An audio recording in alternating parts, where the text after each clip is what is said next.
Hey, what's going on everybody? Welcome back to another video. Today, I'm going to be talking about Jack O. So, it's October, we're doing all kinds of scary movies, and what better movie for October than a killer jack-o'-lantern movie. I did a killer jack-o'-lantern movie last year. So this is gonna be a recurring theme every year. I'm gonna do a killer jack-o'-lantern movie. Actually, that's probably not feasible because there's probably only like 5 tops. But anyways, this is at least a recurring theme from last year. So we just watched Jack O. The reason that I chose to watch this is because I don't even know how I found out about it. I think I saw the cover at some point, and then I found out that Linnea Quigley is in it, who, she's a big like horror icon, like a big horror actress. She's a scream queen. She's a ledge. She's in Return of the Living Dead, Silent Night, Deadly Night. She's in all kinds of stuff. So yeah, I found out she's in it. Brink Stevens is in it, but I mean she's only in it for like a blink and you miss it cameo. But I mean she's a legend as well. So yeah, I realized there's some iconic horror actresses in the movie that I like, and I'm like, oh, it's some killer jack-o'-lantern movie. That'd be great to watch for October. So this has always been in the back of my mind, I've always been curious to check it out. So, in terms of my overall opinion, this movie was bad, but there were quite a few so bad it's good moments, like quite a few, and yeah, like there's some great unintentionally funny stuff. I'll get into that. That's like the bulk of this video, as I'm just gonna be talking about that stuff, because man, there's some funny stuff going on. It is a little silly. It is a little silly movie. But anyways, gonna get into the plot summary first, because that's what I do. I got my secret formula. I got my secret Krabby Patty formula. First, I give my opinion, then I do my plot summary, then I get even more random with it. I'm already random, but I get even more random. So anyways, the plot summary. Okay, so the main family in the movie, we see a flashback, and basically their ancestor hanged this like warlock, and then they were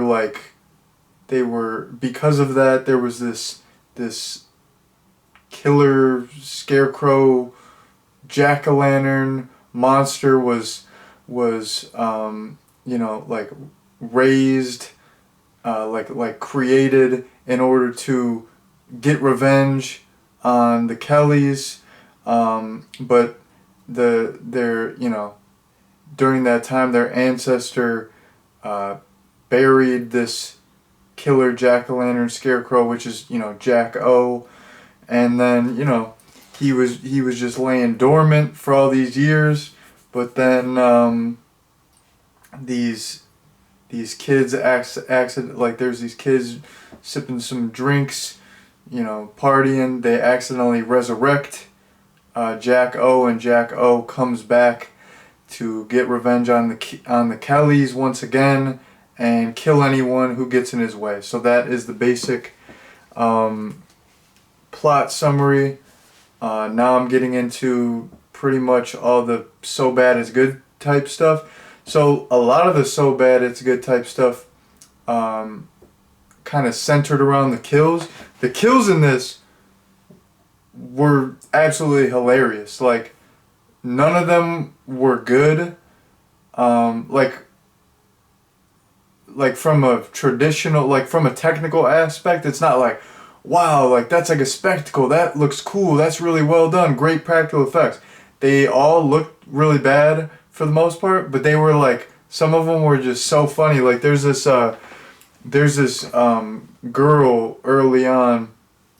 I believe she was one of the teenagers who accidentally resurrected Jack O. And she looks like a discount Demi Moore. That's what I kept thinking. Or she looks like Dollar Tree Demi Moore, a poor man's Demi Moore. And basically, she's like running around the forest. She's literally tripping over nothing. Like people say that. People say that about slasher movies. Like, oh, they're always tripping over nothing. I mean, really, there's only a couple instances of that.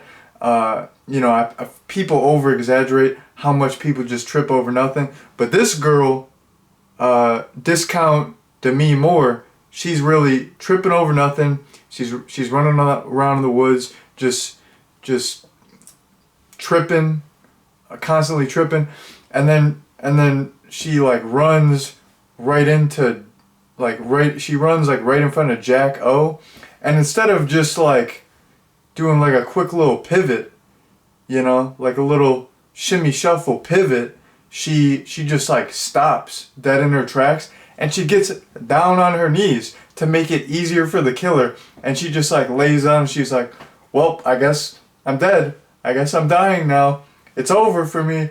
I've accepted my fate. And then she gets her throat slit. Like, run! Like do a shimmy shuffle, do a pivot, juke them out, do anything. Like, you're just gonna accept your fate, get down on your knees and say like, okay, like, slit my throat here. Like, that kill was hilarious. I was like, yo, this movie's kind of funny. That's when I started getting into it once.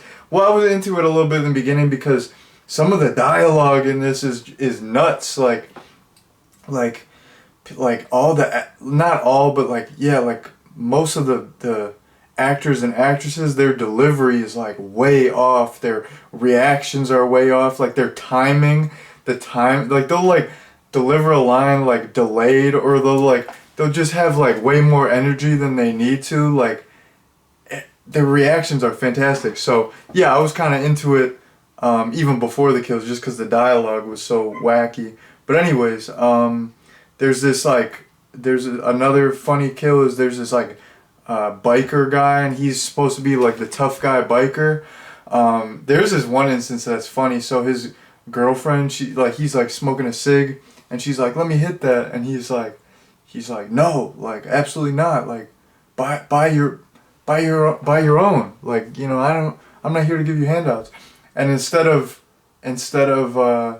just like continuing to smoke it and not letting her hit it, he just like throws it on the ground. Like, that's how petty he is. He's like, you're gonna ask me for a cig, I'm just gonna throw it out, buy your own pack. So he was funny. He was this like supposed to be tough guy, macho guy, but his kill, so he gets decapitated.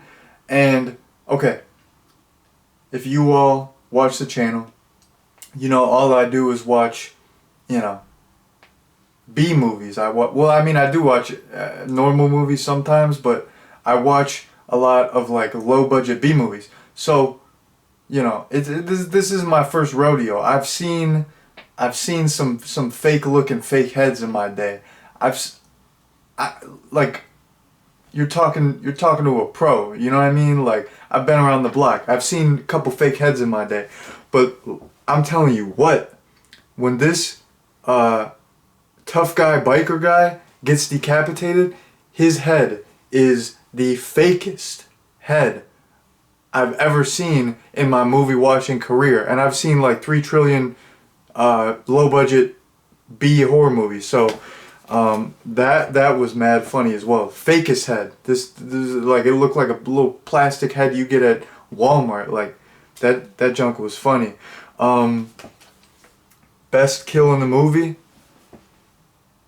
Okay, so there's this woman. There's like this couple, and they just watch this like political show, and they they just like hang in their house and they eat TV dinners, and when kids come to their door, they won't even like give them candy. They're like, I'm not giving you a handout. Like, go work for it. You gotta work hard for it. So they're just, they're not the best people. They're kind of a-holes. So anyways, this after they eat their delicious TV dinners.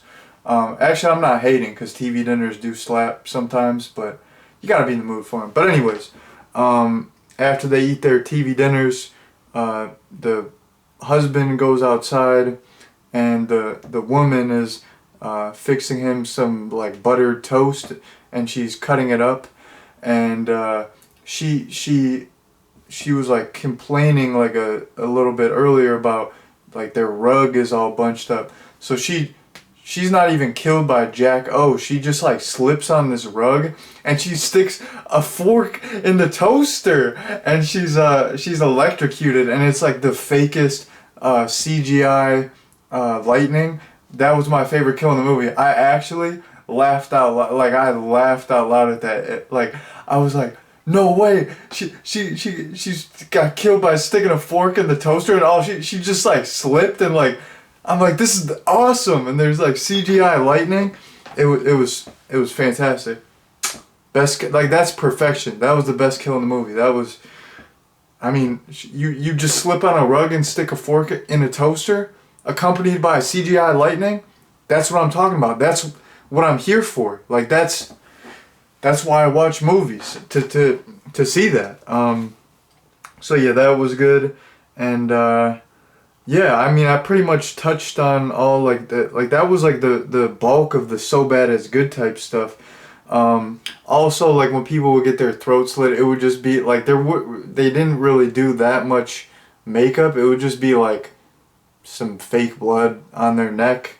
So that looked really fake, and that was kind of funny. And then when, if like someone's getting stabbed in the abdomen, they'll like spit out blood, but it's like they clearly had it in their mouth, or they clearly just like had some blood packets in their mouth, and they're just, when they spit out the blood, it looks like super fake, and like they just already had it in. So that was kind of funny too. I already talked about the dialogue being funny, but also the killer looked kind of goofy. Like, he looked like a bobblehead. He just had this like big jack-o'-lantern, oversized jack-o'-lantern head. Yeah, he did look like a bobblehead. So that was kind of funny. I could not take him seriously. I mean, if you're watching this movie, I mean, you kind of go in knowing you're not going to take any of it seriously. Which, I mean, maybe that says something about me. Like, why did I check it out? But it had some actresses that I like in it. And it's kind of like one of those rare movies. It's like out of print. I had to like rent it on Amazon.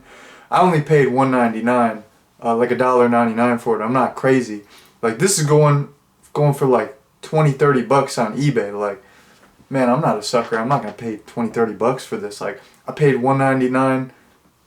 Like, I do feel like kind of a sucker even for paying $1.99 for it, but I'm not crazy. I'm not gonna drop $30 on this. But anyways, that's pretty much all the so bad it's good type stuff. Now, just a random point that I want to talk about is this shower scene with Linnea Quigley was absolutely nuts. So, this is, like a B horror movie, and these type of movies, you do have, a lot of the times you do have some nudity, and, that's I don't really care either way, but hey, I'm not gonna be mad if there's some nudity in it. But there's this shower scene with Linnea Quigley showering, and I don't know what you're allowed to say on YouTube, so I'm gonna say, like, this was very close to an adult film. This was like as close as you can get to an adult film without being an adult film. Like, the way she was showering, it was like so overtly sensual. You know what I mean? Like, she's just like, usually if I'm showering with a bar of soap, like, I'll like lather it up, scrub it up dub, like I'll wipe over here, wipe over there, like quick, just get the suds, quickly rinse, and get on with my day. She's like, got the soap all slow, and she's like slowly rubbing the soap against her thigh and like slowly rubbing the soap against her abdomen. Like it's just like it's so overtly sensual and sexual. Like I thought it was funny because like in I think in that instance she was like kind of in a rush. Like for one, that would just take too long, and for two, it's just like nobody showers like that. Nobody, like, she's just showering like that because there's a camera on her for the movie. You know what I mean? Like the director told her like, okay, like it's got to be sexy. It's got to be hot. Like I just thought it was so much like an adult film. Like I just thought that was like almost like a so bad it's a good type thing because it was so like overtly sensual. It was funny. So yeah, I had to mention that. And then the last point that I want to mention is, so the Kelly family, they put on this whole haunted garage, and I really like that. And there's this like haunted garage in my neighborhood. Basically, there's this gentleman. He's like a local teacher, and he puts on this haunted garage. I mean, that's what it's called, like Haunted Garage Productions, but it's like his whole yard. It's like you go through his whole yard. The front of his house is all set up. I think it goes like inside his house a little bit. I went a couple times when I was younger. It's geared more towards like younger kids, but I liked how that, like, it's like the same deal where like, okay, so in the movie they have this haunted garage and like you pay $1 to get in and it's for charity. The one in my neighborhood, it's like you pay to get in. It's like a legit haunted house. And I just when I was like, even when I was younger, when I was trick or treating, people would put on like little haunted houses in front of their house where like they would have like a little maze and stuff like that. And I love that, like a little homebrew haunted house. So when they were like showcasing that in the movie, I really liked that and I really related to that. That's like one of the most fun parts of Halloween, is like a little DIY haunted house for kids trick-or-treating. So I had to shout out that aspect of the movie because that was something that I genuinely liked, and I thought it was that kind of really like added to the Halloween atmosphere, and it really made the movie feel like Halloween. So I like that. But anyways, that was the last point that I had. Well, actually, yeah, I'm going to talk about the Brinke Stevens cameo because I kind of mentioned it, but I didn't really talk about it. So I'm just going to briefly touch on that. So yeah, if you're like a fan of Linnea Quigley and Brinke Stevens, like don't expect to really see Brinke Stevens in this. She's only in it, like she has like a blink and you miss it cameo where the kid in this, like his name's like Sean Kelly. He's watching this like horror movie marathon, and she's just like she's just on the TV that the kid is watching, and she's just like running around the forest. So like that's the extent of her role in the movie. So it's not really a role, but Linnea Quigley, she's like a main character in the movie. So she actually has like a lot to do, which is cool. But anyways, that was the last point that I wanted to touch on. So now I'm gonna get into my recommendation, and then I'm gonna head out. So here's the deal. Overall, I thought this movie was not good. I would not recommend paying $1.99 to rent it and sitting through the entire 90 minutes. But I do think that there was like a considerable amount of so bad they're good, or so bad it's good type moments. So I feel like those are worth watching. So I would not recommend watching the movie. But if you watch this video and you're curious about some of the kind of so bad it's good stuff, I would definitely recommend looking up clips of this on YouTube, because The little one-off clips I feel like are worth watching, but the overall movie I cannot recommend. So yeah, that has been my recommendation, and that has been my review of Jack O. Thank you all very much for watching, and peace out.